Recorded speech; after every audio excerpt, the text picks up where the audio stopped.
ભરૂચ જિલ્લાની તમામ શાળા કોલેજોમાં કાલે રજા જાહેર કરાઈ। સંભવિત પૂરના ખતરાને જોતા આવતીકાલે રજા જાહેર કરાઈ। ભરૂચમાં હજુ પણ કાલે વરસાદનું રેડ એલર્ટ આપવામાં આવ્યું છે, એટલે કે ભારે વરસાદ વરસી શકે છે। વરસાદની આ પરિસ્થિતિને ધ્યાનમાં રાખી જિલ્લા વહીવટી પ્રશાસને આ નિર્ણય લીધો છે। આવતીકાલે શાળા કોલેજો બંધ રહેશે। વધુ વિગતો મેળવીએ સંવાદદાતા યોગેશ પરીખ આપણી સાથે જોડાઈ ચૂક્યા છે। યોગેશ, પૂરની સંભાવનાની સાથોસાથ વરસાદનું પણ રેડ એલર્ટ જાહેર કરાયું છે ભરૂચમાં, ત્યારે શાળા કોલેજો લઈને શું આદેશ? જી, કલેક્ટર કચેરી દ્વારા જાહેરનામું બહાર પાડવામાં આવ્યું છે, જેમાં સ્પષ્ટ કરવામાં આવ્યું છે કે જે સંભવિત પૂરના ધ્યાનમાં રાખીને શાળા અને કોલેજોને રજા જાહેર કરવામાં આવી છે।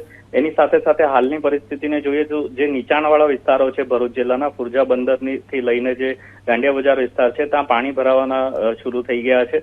એટલે જે કલેક્ટર કચેરી અને શિક્ષણ વિભાગ દ્વારા સંયુક્ત આ નિર્ણય લેવામાં આવ્યો છે।